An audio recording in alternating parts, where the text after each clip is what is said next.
Okay, everybody, so we are here. It is September 29th. We're going to go ahead and take a look at the paper weaving technique, just the very basics as far as prepping for our Fabric of Consciousness project. So the goal is right now what you're going to need is hopefully some kind of straight edge or ruler. And I want you to go either to a magazine or even if it's just two different colors of paper. So if you happen to have construction paper or something, what the goal is to really look at the process for the contrast. And it's easier when you have those contrasting papers versus just two white pieces of paper, because it'll be a little bit easier and you'll get more of a sense of, okay, when I combine those two images. In this case, I just took two pictures, something at least similar, even though they're somewhat similar. I'm not going to use these two because they're too close, but as long as I have this, which is darker in value, and this, which is lighter in color, and then I'm going to combine those together. Okay. So that gets us started. I'm going to go ahead and pin my screen so you can see I've got my work surface already set up. And let's go ahead and go to that.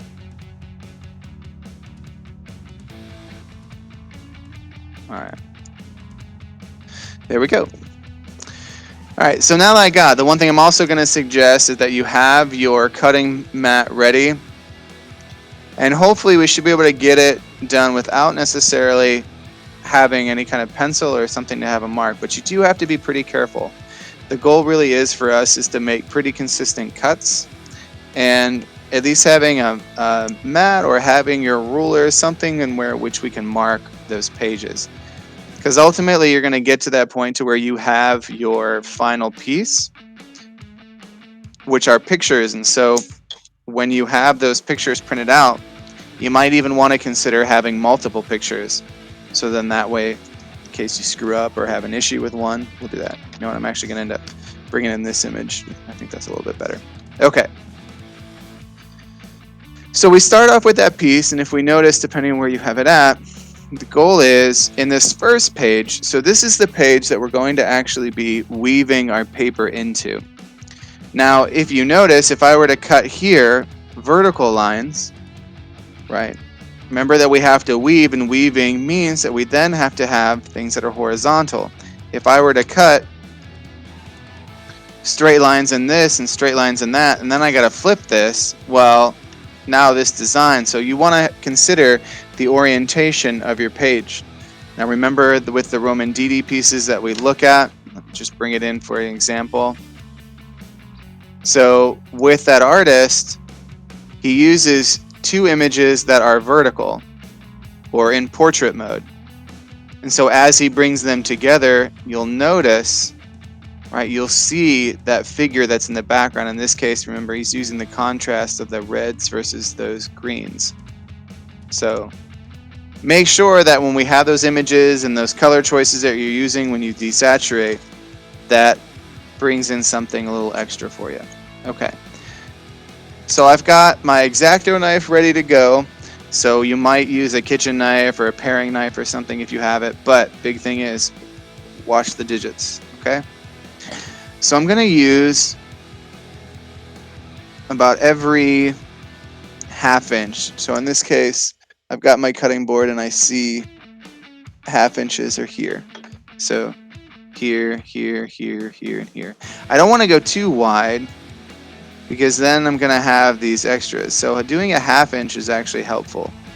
And what's nice about if you've got these rulers, right, notice here, this is also a ½ inch. This is another piece that I can make those tick marks. Now with the first page, the thing to consider is that you could also, if you feel like you're going to slip or if you have issues, start by taping down those edges. And just be careful at how sticky your tape is, because again, when you have that final image, if your tape is really sticky, you might have an issue and you might pull off the ink. So you just want to do it nice and light, just enough so that it doesn't move when you're cutting.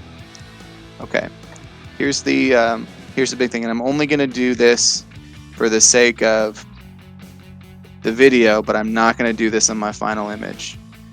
So the one thing that we want to consider is that you need to leave about 1/4 to ½ inch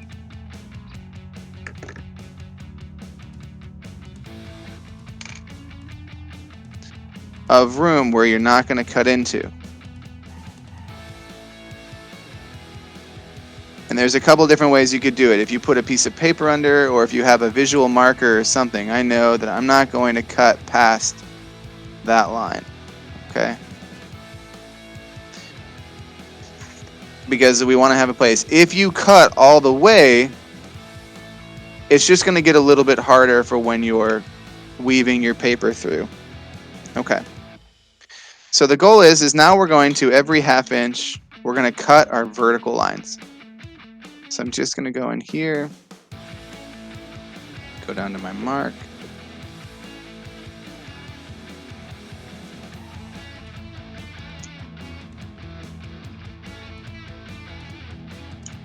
Great.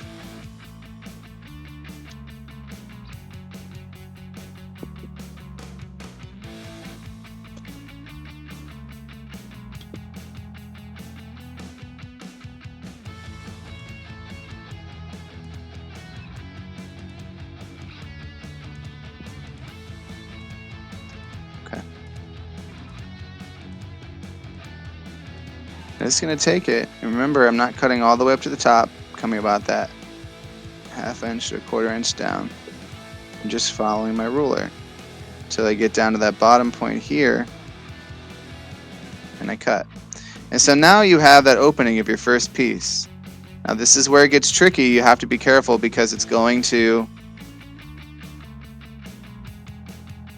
your paper is going to start getting more and more delicate. So you lift up, go about that extra ½ inch there, line it up, and then we're just going to go all the way across. And we're going to keep doing that every ½ inch until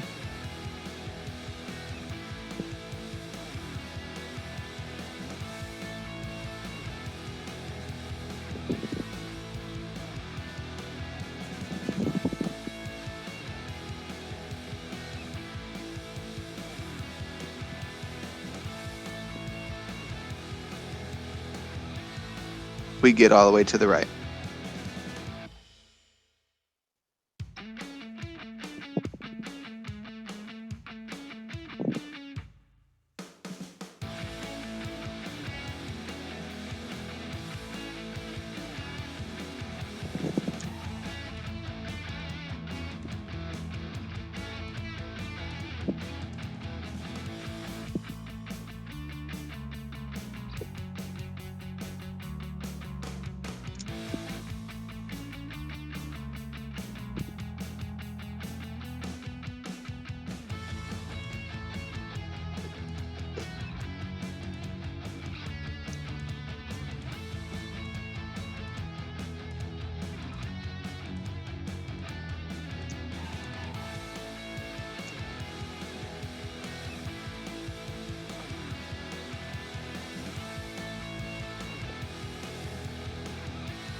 So again, even if you just take newspaper, or if you are working from some images out of a magazine that you find, you just want to practice this piece first.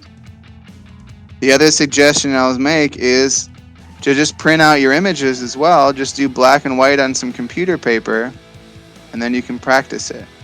So the trick is as you're doing this, you got to feel comfortable with using that tool and being able to make those cuts. You want to have them evenly spaced. And you get it.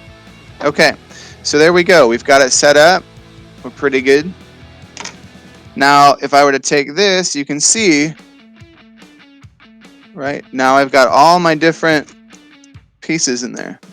But I didn't take them all to the end because now I'm going to be able to weave in and out of the different pieces, right? And so for the most part, I got one little tricky one here that I didn't go as far as I should have, but the rest of them are a ½ inch apart. They've got that nice piece. Now, what I need to do is I need to do it with my other piece as well. All right. So you already see my issue here by taping it down. We got to be careful. The photo paper will be a little bit more sturdy, but this is some sticky tape. All right. So I'll see you on the other side of this one. I'm going to put this off to the side. I'm going to take this image. Now remember, this one, in this case, I have to do horizontally. And because these are the pieces that I'm going to be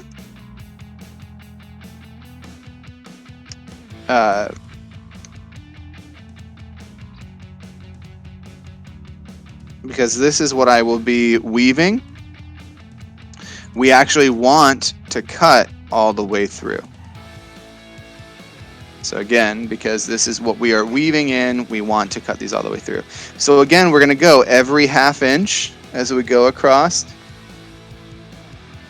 Now, if you don't have this fancy cutting board like I have, then you might have to make some marks, right? You might either have to create something. You could also create a straight edge out of some cardstock or some board that is exactly ½ inch, so you could create a guide. And then you just trace your guide on both sides, or you cut based on it. So I'm going to cut all the way through.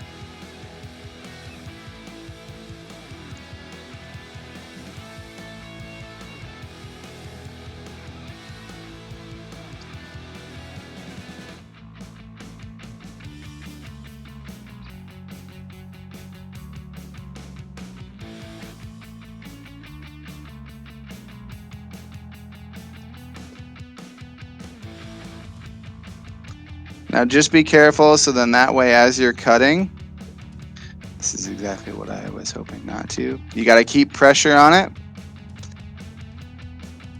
Ask and you shall receive. So you don't want your image to shift. And so at least by keeping 2 pieces of tape, I know I'm not being a good model in this respect, but keep those 2 pieces of tape. Keep pressure on your ruler. And I would give yourself even distribution of pressure. But again, watch those phalanges. We don't want any accidents.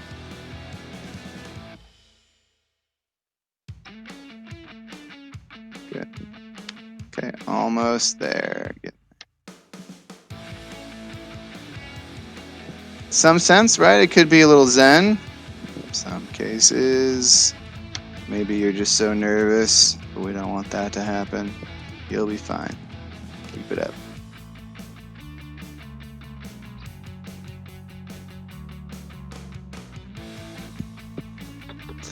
I'm going to bring my strips over. I'm going to bring this over here.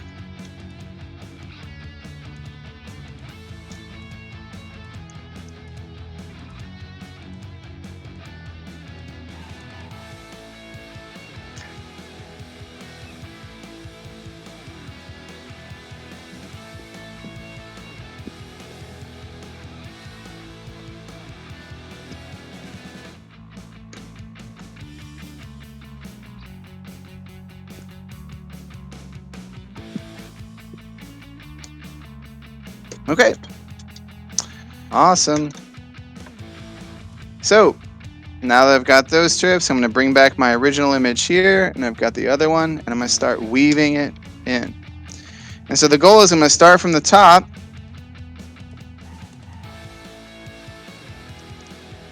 Okay. And it's as simple as if you were braiding your hair, right? Over, under, over, under. And so in this case, I'm going to go under, over, under, over,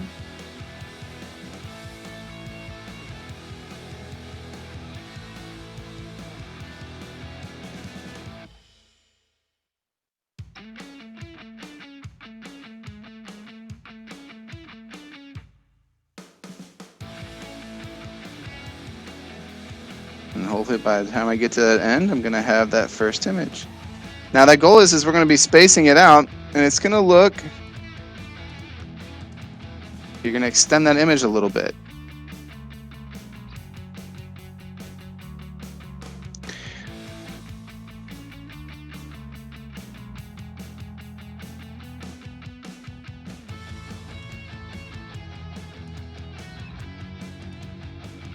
Okay.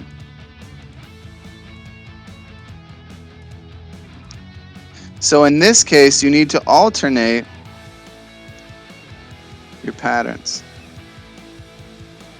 So you're still going to keep it about the same as far as your images, but you're going to notice, right? So the stronger the weave, the better the result. And so this case, now that we've got 2 layers, you'll see that checkerboard pattern. So notice when we go on the Romandini image and you look a little bit closer.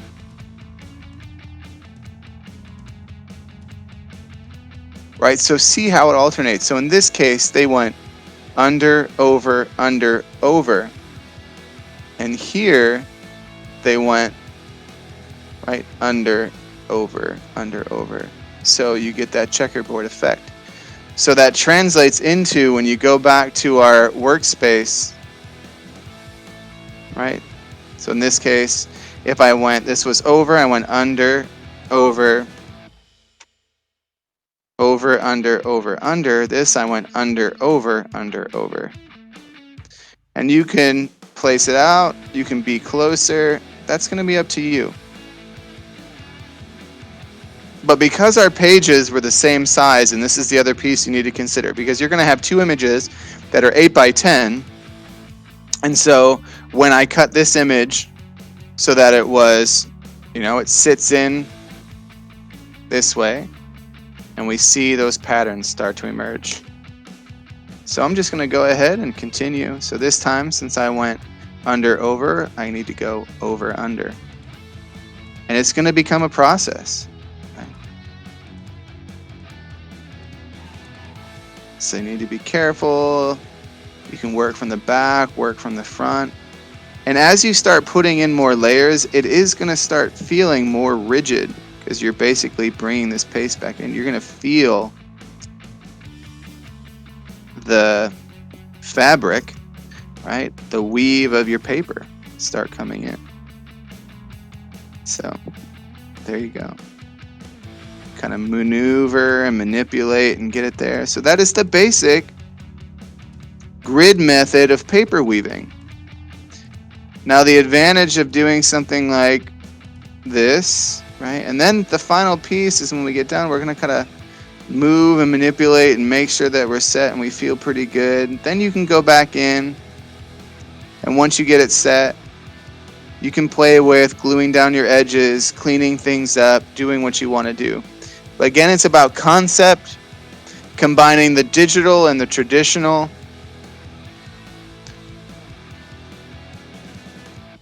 But combining the digital and the traditional together.